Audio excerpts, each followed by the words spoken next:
अस्सलाम वालेकुम my dear student. उम्मीद करता हूँ कि आप सब ठीक ही होंगे। तो आज का जो हमारा लेक्चर है वो है molality of a dilution, molality of mixture, molality, equivalent mass, gram equivalent and normality. यानी आज जो इस क्लास में हम पढ़ने वाले हैं वो ये कुछ टॉपिक्स है। इससे पहले वाले लेक्चर में हम क्या पढ़ चुके हैं? लेक्चर 01 में हम सोल्यूशन को डिस्कस कर चुके हैं। लेक्चर 02 में हम कंसंट्रेशन टर्म्स का शुरुआत कर चुके हैं, जिसका फर्स्ट से पोर्शन हम पढ़ चुके हैं परसेंटेज कंपोजिशन लेक्चर 02 में। और लेक्चर 03 में हम फिर mole fraction and the parts per million, parts per billion, parts per trillion की बात कर चुके हैं। लेक्चर 04 में हम मोलैलिटी और इसके कुछ कैलकुलेशंस की बात कर चुके हैं। और ये है आज का हमारा लेक्चर 05। ये जो हम सेशन शुरू कर चुके हैं चैप्टर नंबर 10 का, क्लास 11 का, ये उसके कुछ लेक्चर्स है। आप लोग मेरे चैनल पर इसको देख सकते हैं। यानी उसका नाम क्या है? हमारी चैनल, हमारी केमिस्ट्री। इसका नाम क्या होगा? हमारी। तो आप हमारी केमिस्ट्री पे ये सारे लेक्चर देख सकते हैं और आप लोग इससे फायदा उठा सकते हैं। तो चलो शुरुआत करते हैं। कुछ इंट्रोडक्शन आज हो जाए। मेरे 2-3 लेक्चर हो चुके हैं, लेकिन इसमें मैं अपना इंट्रोडक्शन आपके साथ नहीं कर चुका हूँ। मेरा नाम आसिमुल्लाह खान है और मैं बन्नू केपी से बिलोंग करता हूँ। केपी जो कि एक प्रोविंस है पाकिस्तान का। और मैं केमिस्ट्री का टीचर हूँ। आप लोगों के साथ मैं केमिस्ट्री पढ़ाऊँगा। आगे जाके इंशाल्लाह हम बहुत कुछ सीखेंगे। तो चलो शुरुआत करते हैं हम मोलैलिटी ऑफ डाइल्यूशन से कि मोलैलिटी ऑफ डाइल्यूशन क्या होता है। इससे पहले वाले लेक्चर में मैं आपको मोलैलिटी काफी डिटेल के साथ पढ़ा चुका हूँ कि मोलैलिटी क्या होती है। आज हम मोलैलिटी के बारे में पढ़ते हैं, मोलैलिटी ऑफ डाइल्यूशन। तो जरा देखें, इसका मोलैलिटी ऑफ डाइल्यूशन का एक फार्मूला होता है M1V1 is equal to M2V2। हम पहले इस टॉपिक को डिस्कस करते हैं। तो असल में इस फार्मूले का नाम क्या होता है? इस फार्मूले का नाम होता है डाइल्यूशन फार्मूला।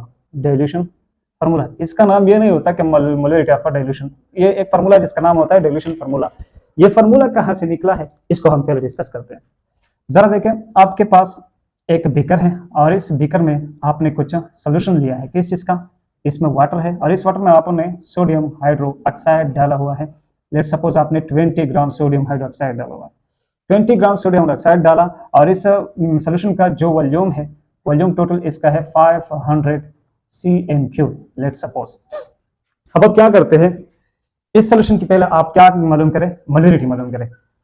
तो मोलैलिटी क्या हो जाएगी? मोलैलिटी इज इक्वल टू, आपको पता है, number of moles of solute divided bye volume of solution in a dm cube या in litre.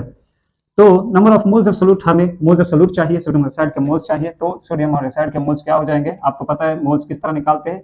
Given mass of substance divided by molar mass of that substance. तो given mass कितना है? 20 gram. Molar mass of sodium hydroxide हमें पता है 40 ग्राम पर मोल है। तो ग्राम और gram cancel, 20 divided by 40 is equal to 0.5। हमारे पास नंबर ऑफ मोल 0.5 आ गए और वॉल्यूम कितना है? 500 cm क्यूब है। तो वॉल्यूम कितना हो जाएगा? डी क्यूब में 0.5 हो जाएगा, क्योंकि इसको जब हम डी क्यूब में कन्वर्ट करेंगे तो इसको डिवाइड करेंगे 1000 से, तो ये 0.5 आ जाएगा। तो एन की जगह हम 0.5 लगाते हैं और वॉल्यूम की जगह भी हम 0.5 लगाते हैं, तो हमारे पास आ गई 1। यानी इस सोल्यूशन की मोलैलिटी क्या है? इस सोल्यूशन की मोलैलिटी है 1 और इस सोल्यूशन की वॉल्यूम है कितनी? वॉल्यूम है 500 cm3 और इस सोल्यूशन में जो number of moles of solute है वो कितने हैं? 0.5। अब जरा देखें, इस सोल्यूशन में मैं क्या कर लेता हूं, यानी यही सोल्यूशन मैं यहां पर लेकर आता हूं। यही सोल्यूशन है जिसका n क्या है? 0.5 और इसका m क्या है? m है 1 और वॉल्यूम कितना है? 500 cm3। फिर इस सोल्यूशन में मैं क्या करता हूं? ऐड करता हूं कुछ वाटर ऐड करता हूं। कितना वाटर ऐड करता हूं? लेट्स सपोज मैं 100 ml वाटर ऐड करता हूं। कितना? 100 ml वाटर। तो ये मेरे पास एक नया सोल्यूशन बन जाएगा। अब इस सोल्यूशन में आप लोग मुझे बता दें, नंबर ऑफ मोल्स वही है, क्योंकि मैंने मोल्स तो सोडियम हाइड्रोक्साइड का मजीद मकदार तो ऐड नहीं किया है, वॉल्यूम सिर्फ बढ़ा दिया है। वॉल्यूम बढ़ाया है, पहले यहाँ पर 500 cm3 था, तो अब यहाँ पर वॉल्यूम, यानी ये V1 था, ये M1 था, तो यहाँ पर V2 कितना हो गया? 600 cm3 हो गया। और n जो है, n अभी भी वही है, 0.5 है, क्योंकि मैंने बिल्कुल सोडियम हाइड्रोक्साइड को कुछ नहीं कहा है, वो वही है। हमने सिर्फ क्या किया है? वाटर ऐड किया है, वॉल्यूम ऑफ सॉल्यूशन को इंक्रीज किया है। तो हमारे पास मोलैलिटी यानी M2 भी चेंज हो जाएगी। किस तरह कि आपके पास number of moles of solute कितना है? 0.5 और वॉल्यूम ऑफ सॉल्यूशन कितना हो जाएगा? यहाँ पर V2 है। तो क्योंकि M2 मालूम करेंगे तो M2 के लिए यहाँ पर हम V2 लगाएंगे और V2 को भी हम डी क्यूब में कन्वर्ट करेंगे, तो ये 600 cm3 है, तो इसको हम 0.6 डी क्यूब लगाएंगे। इससे हमारा जो मोलैलिटी आ जाएगी वो कितनी आ जाएगी? आप लोग कैलकुलेट करेंगे तो अप्रॉक्सीमेटली 0.8 आती है। अब जरा देखिए, मैं यहाँ पर क्या करने वाला हूँ, इसी सोल्यूशन को आपको चलो पहले यहाँ देखते हैं। जरा देखिए इस सोल्यूशन में नंबर ऑफ मोल्स कितने थे 0.5, इसकी मोलरिटी कितनी थी 1 थी, इसका वॉल्यूम कितना था 500 cm3 था। जब मैंने इसमें 100 ml वाटर डाल दिया तो इसके नंबर ऑफ मोल्स चेंज नहीं हुए, वो वही 0.5 है, लेकिन इसका मोलरिटी क्या हो गया, चेंज हो गया, क्योंकि इसका वॉल्यूम क्या हुआ, इंक्रीज कर दिया। और अगर आप देखें जरा तो मैंने क्या किया है, डाइल्यूशन किया है, यानी कंसंट्रेशन को थोड़ा कम किया है। किस तरह कम किया है, क्योंकि जिस सोल्यूशन की मोलरिटी ज्यादा होती है वो उतना ही कंसंट्रेटेड होता है, और जिस सोल्यूशन की कंसंट्रेशन कम होती है, मोलरिटी कम होती है, वो इतना ही लेस कंसंट्रेटेड होता है, डाइल्यूट होता है। डाइल्यूट का मतलब जिसमें सोल्यूट की कंसंट्रेशन कम हो। अब जरा देखिए मैंने यहाँ पर क्या किया, ये इसका नंबर ऑफ मोल 0.5 है, इसकी 0.5, इसकी मोलरिटी 1 और इसकी मोलरिटी 0.2। अगर आप देखें तो मैंने जब डाइल्यूशन किया यानी सॉल्वेंट को ऐड किया तो हमारी मोलरिटी क्या हो गई, डिक्रीज हो गई। तो आप लोग ये याद रखें कि अपॉन डाइल्यूशन, जब भी डाइल्यूशन होता है मोलरिटी क्या होती है, मोलरिटी डिक्रीज करती है। किसी भी सोल्यूशन की जब हम डाइल्यूशन करते हैं तो इसकी मोलरिटी डिक्रीज हो जाती है, यानी उसकी कंसंट्रेशन जो है वो क्या करती है, डिक्रीज करती है। अब मैंने इस पूरे फिनोमेना को थोड़ा सिंपल समझाना है आप लोगों को, आप लोग इसको नोट करें, तो मैं इसको थोड़ा सिंपल तरीके से समझाने की कोशिश करता हूँ।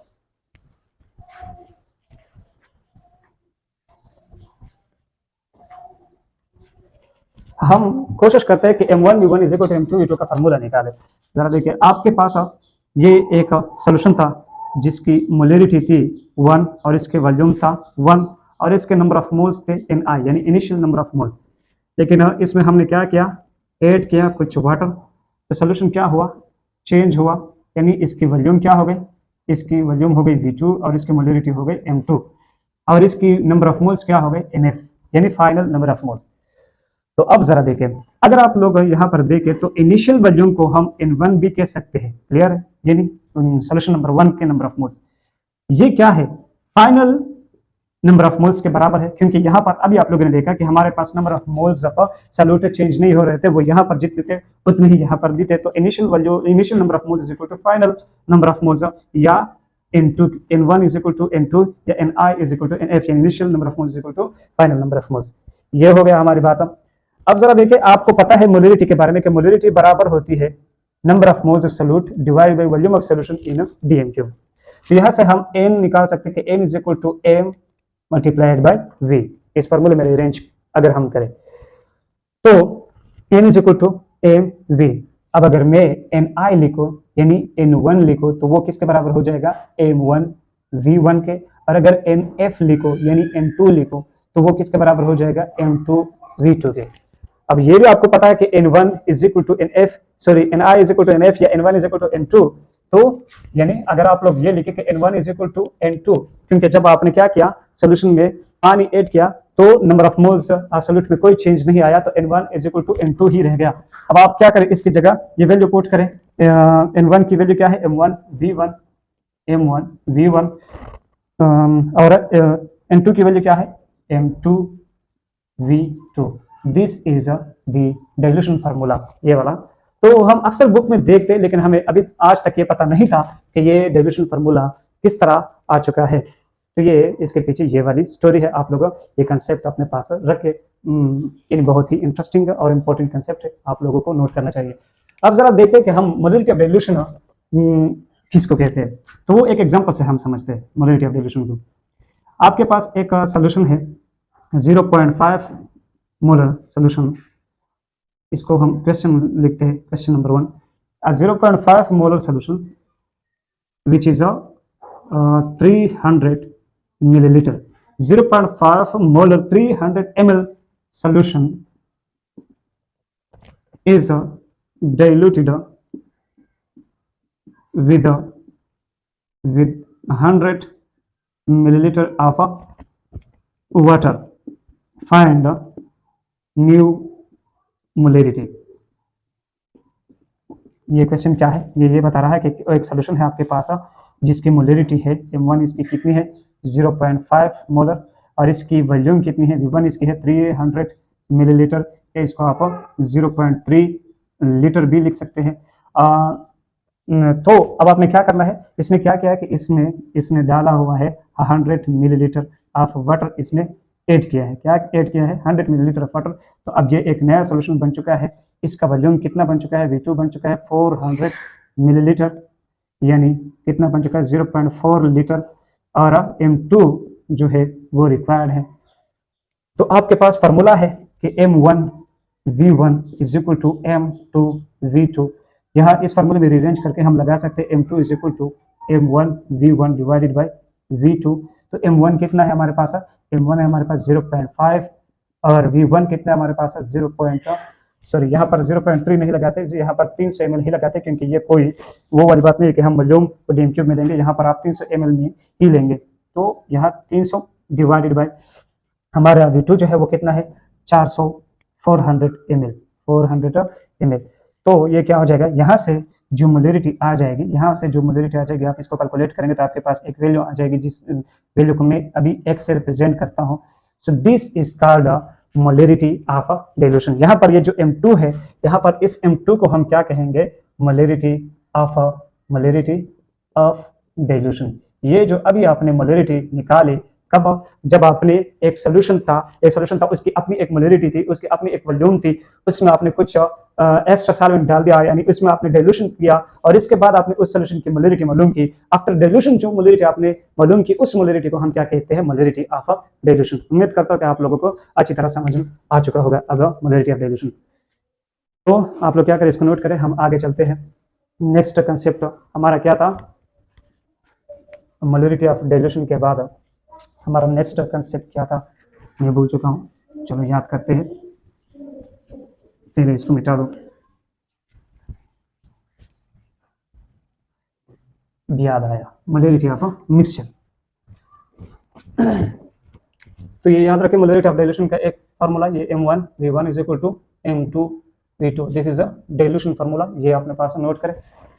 अब हम लिखते हैं मोलरिटी ऑफ मिक्सचर को समझते हैं। मोलरिटी ऑफ मिक्सचर कि ये क्या होता है? Molarity of mixture, molarity of mixture आपको एक फार्मूला दिया गया होता है, ये कि M is equal to M1V1 plus M2V2 divided by V1 plus V2। This M is called molarity of mixture. और ये फार्मूला कहाँ से आया है, इसको अब हम समझने की कोशिश करते हैं। देखिए सर, आपके पास एक सोल्यूशन है, और इस सोल्यूशन की मोलरिटी है M1, वॉल्यूम है V1, और इसके नंबर ऑफ मोल्स है N1। और इसको आपने क्या किया, इसको आपने मिक्स किया एक और सोल्यूशन के साथ, जिस सोल्यूशन की मोलरिटी थी M2 और वॉल्यूम था V2, और इसमें नंबर ऑफ मोल्स थे N2। ये एक दूसरा सोल्यूशन है जिसकी एक अलग मोलरिटी और एक अलग वॉल्यूम है। फिर आपने इन दोनों को मिक्स किया और एक नया मिक्सचर बना दिया। अब इस सोल्यूशन की जो वॉल्यूम होगी, वो बराबर होगी V1 प्लस V2 की, और इसका मोलरिटी हम मालूम करेंगे, अभी इसका हमें पता नहीं है, लेकिन इसके जो नंबर ऑफ मोल्स होंगे वो बराबर होंगे N1 प्लस N2 को। यानी V1 plus V2 will be the volume of this mixture, N1 plus N2 will be the number of moles of a total solute present in this mixture, and molarity को हम इस तरह नहीं मालूम कर सकते कि M1 plus M2 कर दे तो फिर molarity हमारे पास इस मिक्सचर की निकल आ जाएगी। उसके लिए हम वो वाला फार्मूला इस्तेमाल करते हैं। अब हम देखते हैं कि ये फार्मूला आया किस तरह से है। तो जरा देखिए, आपके पास ये डेटा निकल गई, यानी आपने मिक्सचर बना दिया, दो सोल्यूशन को मिला के आपने एक नया मिक्सचर बना दिया। जरा देखिए, आपके पास जो M होता है वो बराबर होता है MV के। M किसके बराबर होता है? MV के। और M जो है वो आपके पास बराबर है N1 प्लस N2 के भी बराबर है। ये वाला M तो हम मोलरिटी के फार्मूले से निकाल चुके हैं कि मोलरिटी इज इक्वल टू, यहाँ पर जो मोलरिटी का फार्मूला है कि molarity is equal to number of moles पर वॉल्यूम इन क्यूब। यहाँ से आप N को जब रीअरेंज करेंगे तो ये वाला फार्मूला निकल आएगा।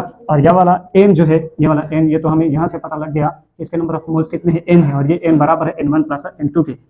अब जरा देखिए, N1 आपके पास किसके बराबर होता है?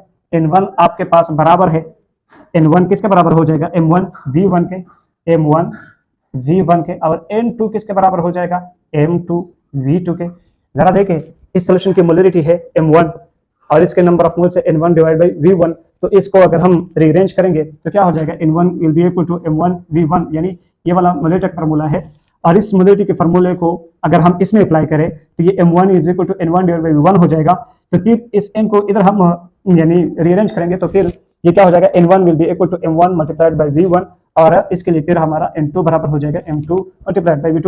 उम्मीद करता हूं आपको ये चीजें आती होगी। अच्छा, अब जरा देखिए यहाँ पर मैं n1 और n2 की वैल्यू पुट करता हूँ, तो n बराबर हो जाएगा m1 v1 plus m2 v2। इसके बाद n की जगह आप mv लगा सकते हैं, क्योंकि आपको पता है कि n is equal to mv, तो mv is equal to m1 v1 plus m2 v2। या आपको पता है, अलार्म हो गया, मैं इसको ऑफ कर दूं। आपको पता है कि हमारे पास v जो है, v किसके बराबर है, v1 प्लस v2 के, तो m into v1 plus v2 is equal to m1 v1 plus m2 v2। अब आप क्या करें, v1 प्लस v2 को उधर ले जाएं तो आपके पास m निकल आएगा m1 v1 plus m2 v2 divided by v1 plus v2 and this is the molarity of a mixture। इस तरह हम निकालते हैं। जरा इसको फिर से देखते हैं। देखिए आपके पास एक सोल्यूशन था जिसकी नंबर ऑफ मोल्स थी 1, मोलरिटी था 1, वॉल्यूम था 1, और एक दूसरा सोल्यूशन था जिसकी मोलरिटी n2 थी, वॉल्यूम v2 था, और नंबर ऑफ मोल्स इसमें n2 थे। इन दोनों सोल्यूशन को आपने मिक्स किया तो इसका नंबर ऑफ मोल्स n निकला, वॉल्यूम v निकला, मोलरिटी m निकला। n इसका आप मालूम कर सकते हैं सिर्फ n1 प्लस n2 को ऐड करें, और इसका वॉल्यूम आप मालूम कर सकते हैं सिर्फ इसका वॉल्यूम और इसके वॉल्यूम को ऐड करें, यानी v1 प्लस v2 को ऐड करें तो इस मिक्सचर का वॉल्यूम भी आ जाएगा आपके पास। मोलरिटी को आप इसका किस तरह मालूम करेंगे, मोलरिटी के लिए आपने कुछ फार्मूला बनाना है, और वो फार्मूला पहले हम किस तरह बना सकते हैं कि आपको पता है कि n is equal to mv, क्योंकि n is equal to n divided by v, तो n बराबर हो जाएगा mv के। और दूसरी बात ये कि n हमारे पास बराबर है n1 प्लस n2 के भी, n is equal to n1 plus n2, और n1 हमारे पास बराबर है, क्योंकि n बराबर है mv के, तो n1 बराबर हो जाएगा m1 v1 और n2 बराबर हो जाएगा m2 v2 के। सही है, फिर हमने यही n लगा दिया और n1 की जगह n1 की वैल्यू लगा दी m1 v1, फिर n2 की जगह n2 की वैल्यू लगा दी m2 v2। फिर हमने क्या किया कि हमें पता है कि n बराबर है mv के, n किसके बराबर है, n बराबर है mv के, तो n की जगह हमने n की वैल्यू लगा दी mv is equal to m1 v1 plus m2 v2, अपनी वैल्यू वही लगा दी। फिर मुझे पता है कि v किसके बराबर है, v बराबर है v1 प्लस v2 के, तो v की जगह मैंने v की वैल्यू पुट कर दी v1 प्लस v2, बाकी वही चीजें लगा दी m1 v1 plus m2 v2। फिर मैंने क्या किया, ये वाला पोर्शन मैंने इधर ले आया, तो m बराबर हो गया m1 v1 plus m2 v2 divide by v1 plus v2, और इस तरह हमारे पास मोलरिटी ऑफ मिक्सचर का फार्मूला मिल गया। अब एक क्वेश्चन करते हैं इसके ऊपर भी, ताकि आपकी ये कंसेप्ट थोड़ी क्लियर हो जाए कि we have 0.2 molar 200 milliliter solution is mixed with a 0.3 molar 300 milliliter solution. Find the molarity of mixture।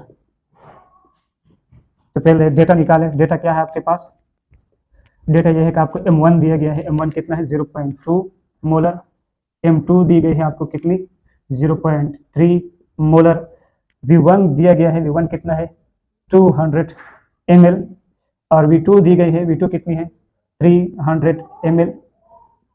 फिर ये सारी चीजें मिक्स करके आपसे m मांगा जा रहा है, और m के लिए आपको v1 प्लस v2 को भी आपने, अच्छा चलो हमें क्या दिए गए है कि m को मालूम करें, यानी मोलरिटी ऑफ मिक्सचर को, मोलरिटी ऑफ मिक्सचर को मालूम करें। तो मैं इस तरफ को जरा साफ करता हूँ, आप लोग क्या करें, इसको नोट करें।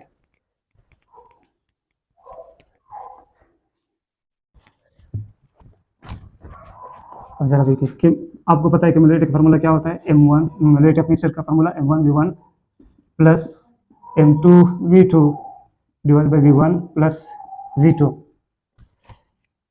तो m बराबर हो जाएगा, m1 हमारे पास कितना है 0.2 मल्टीप्लाइड बाय v1 कितना है 200 ml, प्लस m2 कितना है, m2 है हमारे पास 0.3 मल्टीप्लाइड बाय v2 कितना है 300 ml, और इसको डिवाइड करेंगे v1 प्लस v2, यानी 200 प्लस 300 तो 500 हो जाएगा। इससे जो वैल्यू आ जाएगी वो x वैल्यू, उसको हम क्या कहेंगे, मोलरिटी ऑफ दिस मिक्सचर। ये आप कैलकुलेट खुद करेंगे तो आपके पास मोलरिटी ऑफ मिक्सचर निकला जाएगा। जरा इसको देख लो कि बोर्ड में, यानी बोर्ड सारा मोबाइल में आ रहा है कि नहीं आ रहा, बिल्कुल बोर्ड साफ नजर आ रहा है, मैंने थोड़ी लाइट भी ठीक कर दी। तो अब हम आगे प्रोसीड करते हैं। मोलरिटी ऑफ मिक्सचर भी हमने मालूम की, मोलरिटी ऑफ डाइल्यूशन भी हमने डिस्कस की। अब हम आगे चलते हैं, कुछ और कंसेप्ट्स को डिस्कस करते हैं।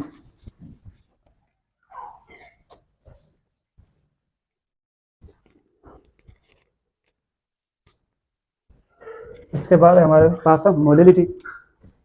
What is a molality?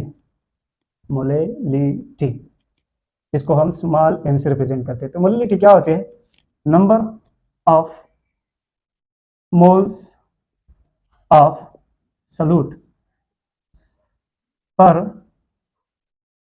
1 kg solvent is called molality. इसको हम क्या कहते हैं? Molality. Number of moles of solute present in 1 kg solvent is called molality of that solution. तो यहाँ पर हम एक एग्जांपल लेते हैं, एग्जांपल से मालूम करते हैं। Find the molality of a solution if 40 gram of sodium hydroxide is dissolved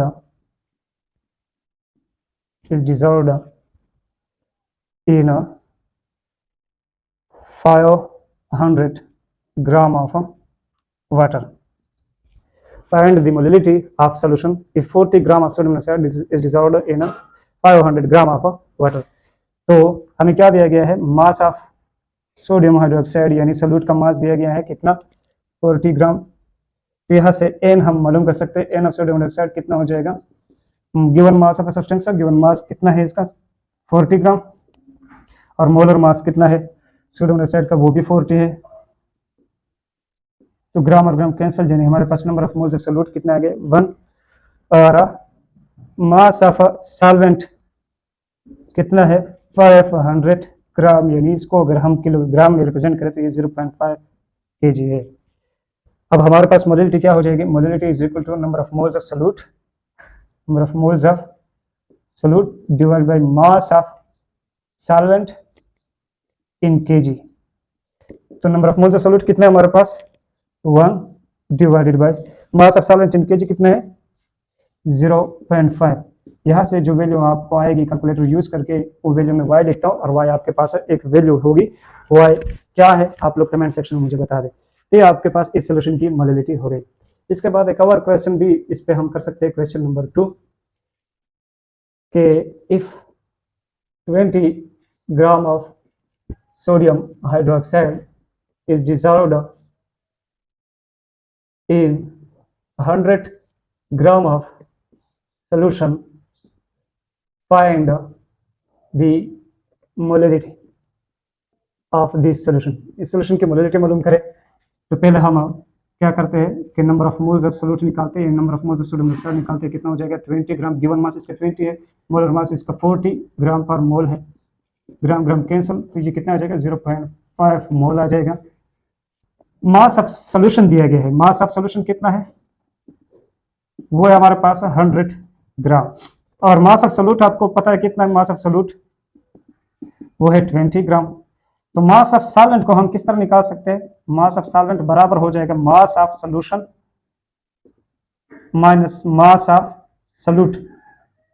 mass of solution कितना है? 100 माइनस मास ऑफ सॉल्यूट कितना है? 20। तो ये कितना आ जाएगा? 80 ग्राम। 80 ग्राम। तो मास ऑफ सॉल्वेंट कितना हो गया? मास ऑफ सॉल्वेंट इन kg हमारे पास कितना आ जाएगा? मास ऑफ सॉल्वेंट इन kg हमारे पास 80 ग्राम को अगर आप 1000 से डिवाइड करेंगे तो ये आई थिंक आ रहा है 0.08 kg। मास ऑफ सॉल्वेंट कितना हो गया? 0.08 kg। अब आपके पास वैल्यूज मुकम्मल हो गए, जो आपने मोलिलिटी में लगाने हैं वो सारी चीजें आपको मिल गई। तो अब आप मोलिलिटी इस सॉल्यूशन का मालूम कर सकते हैं।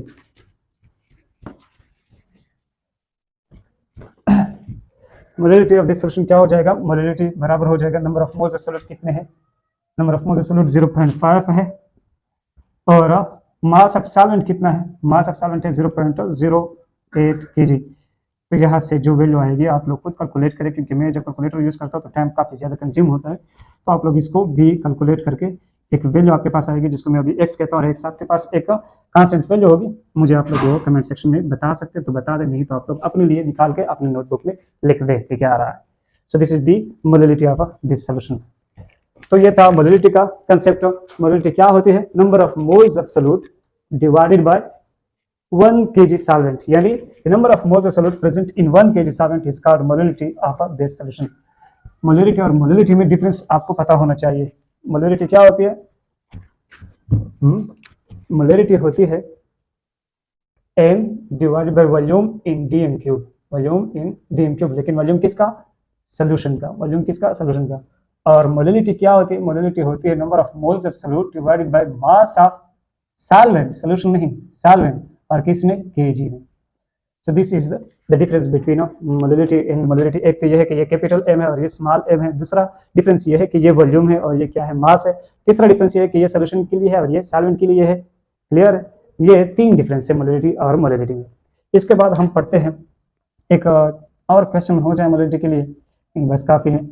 अब इसके बाद हम इक्विवेलेंट मास पढ़ते हैं कि इक्विवेलेंट मास क्या होता है। इक्विवेलेंट मास आगे आपको बहुत बार ये चीज़ सामने आएगी, यानी बार बार इस चीज़ के साथ आपका सामना होगा कि व्हाट इज इक्विवेलेंट मास।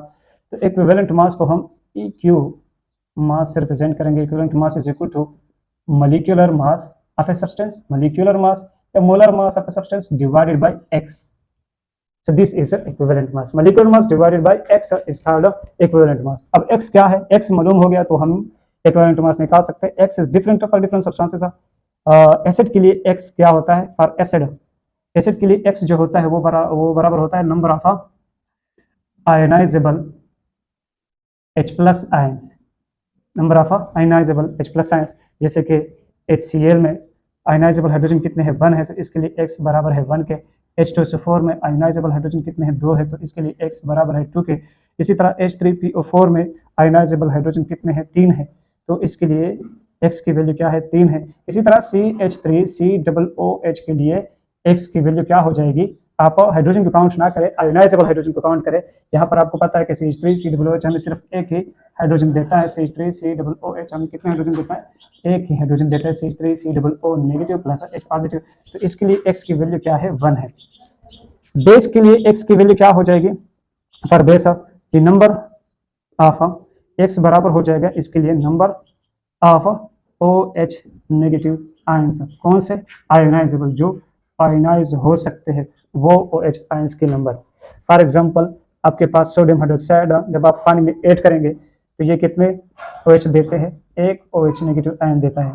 तो इसके लिए x की वैल्यू क्या हो गई? 1 हो गई। कैल्शियम हाइड्रोक्साइड, इसके लिए x की वैल्यू क्या हो जाएगी? 2 हो जाएगी। एल्यूमिनियम हाइड्रोक्साइड के लिए x की वैल्यू क्या हो जाएगी? 3 हो जाएगी। साल्ट के लिए अलग होती है। साल्ट के लिए x की वैल्यू क्या होती है? नंबर ऑफ पॉजिटिव चार्ज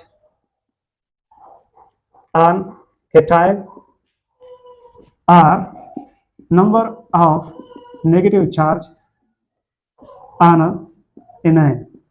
या तो आप कैटायन पर जितना चार्ज है वो ले ले या एनायन पर जितना चार्ज है, क्योंकि जरा देखिए आपके पास अब एक साल्ट है सोडियम क्लोराइड। अब आपको पता है कि दिस इज आयनिक का कंपाउंड, यानी इसके ऊपर नेगेटिव चार्ज होता है, इसके ऊपर पॉजिटिव चार्ज होता है। इन दो चार्जेस के बीच फोर्स ऑफ अट्रैक्शन होता है, जिसको हम क्या कहते हैं? Ionic bond. अब यहाँ पर देखिए कैटायन के ऊपर चार्ज कितना है? 1 है, या एनायन के ऊपर चार्ज कितना है? 1 है, तो इसके लिए x की वैल्यू क्या हो जाएगी? 1। आप ये ना करें कि एक प्लस है और एक माइनस है तो हम x की वैल्यू 2 लेंगे, नहीं। या तो आप पॉजिटिव कैटायन के ऊपर जितना पॉजिटिव चार्ज ले वो ले, या एनायन के ऊपर जितना नेगेटिव चार्ज है उसको कंसीडर करें। इसी तरह आपके पास सोडियम 2 कार्बोनेट है, ये जब आप डिजोल्व करेंगे तो आपको 2 सोडियम प्लस मिलेंगे और CO3 2 माइनस मिल जाएंगे। तो आप या तो एनायन की 2 नेगेटिव चार्ज कंसीडर करें या आप कैटायन की 2 पॉजिटिव चार्ज कंसीडर करें, क्योंकि 2 multiplied by 1 positive is equal to 2 positive, तो इसके लिए x की वैल्यू क्या हो गई? 2 हो गई। इसी तरह एल्यूमिनियम क्लोराइड के लिए ये जब डिजोल्व होगा तो ये एल्यूमिनियम 3 प्लस देगा और 3 क्लोरीन के नेगेटिव आयंस देंगे। तो या तो आप 3 नेगेटिव ले या आप 3 प्लस ले, तो इसके लिए x की वैल्यू क्या हो जाएगी? 3 हो जाएगी। ये था हमारे पास x की वैल्यू के x क्या होता है। आप लोग इसको नोट करें, फिर हम आगे चलते हैं। इसके कुछ क्वेश्चन करते हैं, छोटे से सिंपल से क्वेश्चन, ताकि इक्विवेलेंट मास की बात आपकी पक्की हो जाए।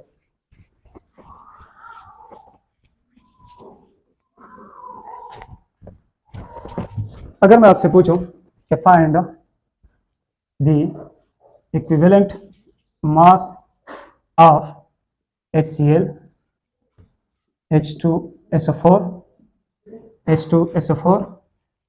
and H3PO4, सोडियम क्लोराइड और फिर कौन है हमारे पास?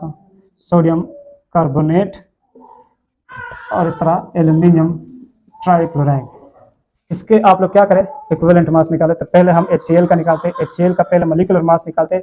इसमें 1 हाइड्रोजन है, तो हाइड्रोजन का मास 1 होता है और क्लोरीन का मास आपको पता है 35 या 5 है। तो ये टोटल कितना हो गया 36.5। और इसका x क्या है, x आपको पता है, इसका x 1 है, तो 36.1 ये इसका क्या आ जाएगा, यानी इसका इक्विवेलेंट मास 36.5 ही है।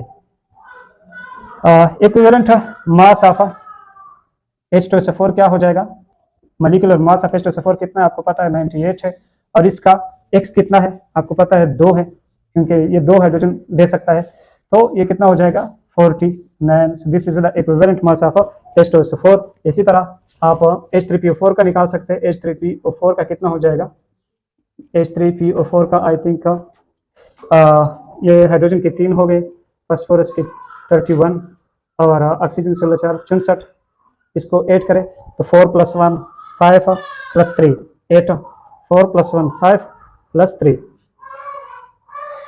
8 हो जाएगा, और 6 + 3 9 98 हो गया।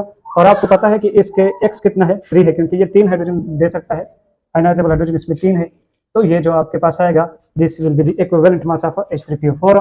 इसी तरह आप सोडियम क्लोराइड का, सोडियम कार्बोनेट का और एल्यूमिनियम क्लोराइड का खुद ही आप लोग क्या करें, ये आपका होमवर्क हो गया, कौन कौन सा, सोडियम क्लोराइड, सोडियम कार्बोनेट और एल्यूमिनियम ट्राइक्लोराइड का इक्विवेलेंट मास आप खुद निकालेंगे।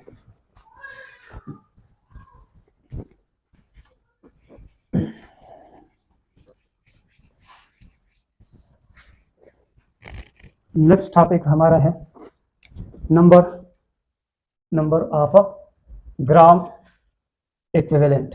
ये बहुत ही इंपॉर्टेंट टॉपिक है जो आपको आगे बहुत काम आएगी, तो आप लोग इसको काफ़ी सीरियसली यानी सीरियस ले और इसको समझे। नंबर ऑफ ग्राम इक्विवेलेंट क्या होता है, ग्राम इक्विवेलेंट जो होता है इसको हम इस तरह यानी G और A क्यों लिखेंगे, तो इसका मतलब होगा नंबर ऑफ ग्राम इक्विवेलेंट। यह बराबर होता है गिवन मास ऑफ सब्सटेंस, जो मास दिया गया होता है उसको आप डिवाइड करेंगे उसी सब्सटेंस का इक्विवेलेंट मास जो होगा उससे आप इसको डिवाइड करेंगे। For example find number of gram equivalent of 44 gram of carbon dioxide. Carbon dioxide कितना दिया गया है आपको 44 ग्राम, और इसका ग्राम इक्विवेलेंट आपसे चाहता है, तो ग्राम इक्विवेलेंट ऑफ कार्बन डाइऑक्साइड बराबर हो जाएगा given mass of carbon dioxide कितना है 44 gram divided by equivalent mass of carbon dioxide. अब ये वाला equivalent mass of carbon dioxide आप अभी आपने इक्विवेलेंट मास पढ़ लिया कि इक्विवेलेंट मास क्या होता है, molecular mass divided by x. तो सॉरी, यहाँ पर कार्बन डाइऑक्साइड की जगह घर में क्या लिखो, HNO3 लिखो, HNO3, और यहाँ 44 ग्राम ही लिखते हैं। तो यहाँ पर कितने हो जाएंगे, इक्विवेलेंट मास ऑफ HNO3 कितना हो जाएगा, मॉलिक्यूलर मास ऑफ HNO3 कितना है 63 है, कितना है 63। आप लोग कैलकुलेट करें 1 + 14 + 8 48, इसका क्या आता है 63 ग्राम। और इसका x क्या है, क्योंकि ये सिर्फ एक ही H+ दे सकता है, तो इसका x क्या हो जाएगा 1 हो जाएगा। So this is the equivalent mass of HNO3। तो यहाँ हम लगा सकते हैं कि gram equivalent mass of HNO3 बराबर हो जाएगा 44 डिवाइडेड बाय 63 ग्राम, बस 63, क्योंकि हाँ 63 ग्राम लिख सकते हैं, लेकिन बस हम कैलकुलेट करते हैं इसको। अच्छा 44 डिवाइड बाय 63 को जब आप कैलकुलेट करेंगे तो इससे जो वैल्यू आ जाएगी आप कैलकुलेट करें, और इस वैल्यू को मुझे बता दें, मैंने इस वैल्यू की जगह z लगा दिया, आप लोग z की वैल्यू निकालें कि z क्या है। So this z is the gram equivalent of number of gram equivalent of HNO3। इसी तरह आप क्या करें, find number of gram equivalent of 20 gram of sodium hydroxide. तो पहले इसका इक्विवेलेंट मास निकालें, equivalent mass of sodium hydroxide कितना हो जाएगा, molecular mass of sodium hydroxide वो है आपको पता है 40 ग्राम पर मोल, 40 ग्राम पर मोल। और इसका x कितना है, चूंकि ये एक ही OH नेगेटिव आयन दे सकता है, तो इसका x 1 है, तो ये क्या हो जाएगा 40, इसका इक्विवेलेंट मास हो गया 40 ग्राम, इसका क्या हो गया इक्विवेलेंट मास। अच्छा हम यहाँ पर मोलर मास की बात नहीं करते, मॉलिक्यूलर मास की बात करते, तो सिर्फ हम ग्राम ही लगाते हैं। Equivalent mass of sodium hydroxide आपने निकाल दिया। अब ग्राम इक्विवेलेंट यानी number of gram equivalent of sodium hydroxide क्या हो जाएगा, given mass of sodium hydroxide, given mass of sodium hydroxide divided by इसका equivalent mass of sodium hydroxide. तो गिवन मास कितना है 20 है और इक्विवेलेंट मास कितना है 40 है, कितना आया 0.5। 0.5 is the number of gram equivalent of sodium hydroxide. तो ग्राम इक्विवेलेंट का कंसेप्ट भी आपको समझ में आ गया कि ग्राम इक्विवेलेंट क्या होता है। Gram equivalent given mass of a substance divided by equivalent mass of that substance. इसके बाद है हमारे पास नॉर्मेलिटी। बस this is the last term of concentration. Normality क्या होती है उसको हम समझते हैं कि नॉर्मेलिटी क्या होती है। इसको हम कैपिटल एन से रिप्रेजेंट करते हैं। तो ये क्या होता है, नॉर्मेलिटी बराबर होती है number of moles of solute नहीं,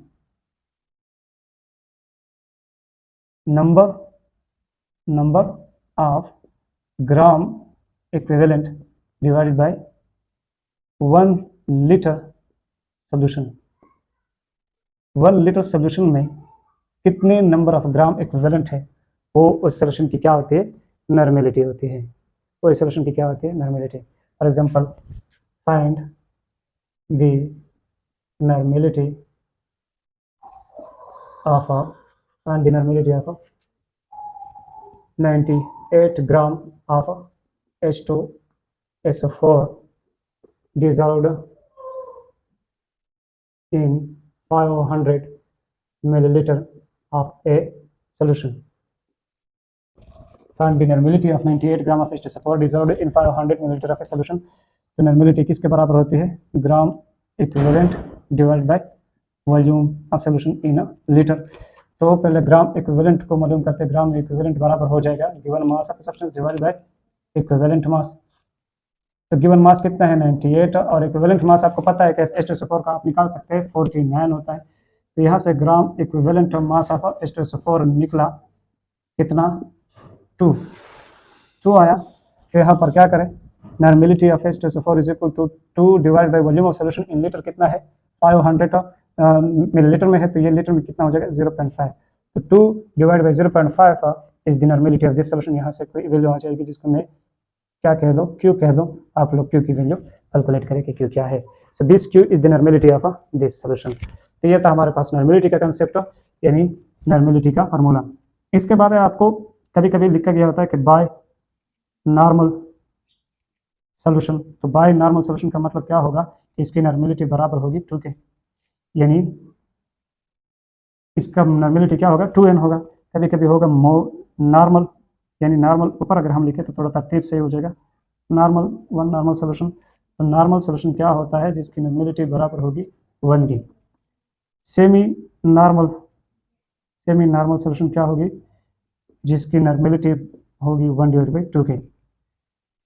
देसी नॉर्मल सोल्यूशन क्या होगा जिसकी नॉर्मेलिटी बराबर होगी 1 डिवाइड बाई 2 की।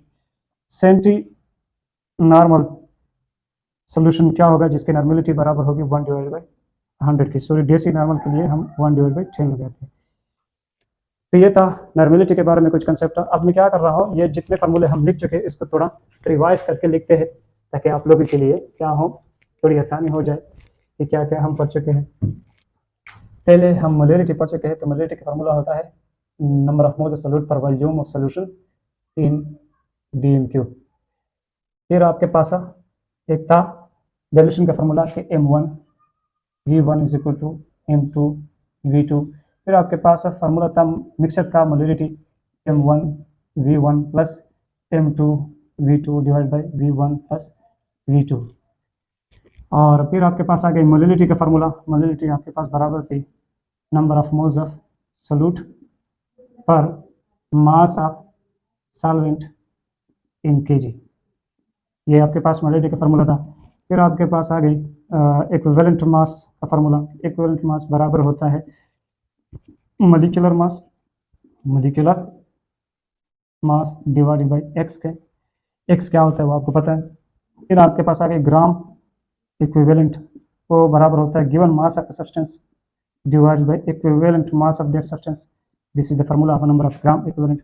फिर नॉर्मेलिटी का फार्मूला आ गया। नॉर्मेलिटी बराबर होती है gram equivalent mass of a substance are divided by volume of a solution in a dm cube या in a liter आप देख सकते हैं। This is the normality formula. तो आज आपने तकरीबन 4-5 टर्म्स सीख लिए हैं और इसके साथ ही हमारा जो कंसंट्रेशन टर्म्स का सीरीज था वो खत्म हो रहा है। इसके बाद हम इंशाल्लाह वेपर्स प्रेशर और फिर आगे जाएंगे सोल्यूशन के चैप्टर में। तब तक के लिए खुदा हाफिज। आप अपनी मेहनत जारी रखें और इंशाल्लाह हम मिलेंगे नेक्स्ट क्लास में। तब तक के लिए खुदा हाफिज।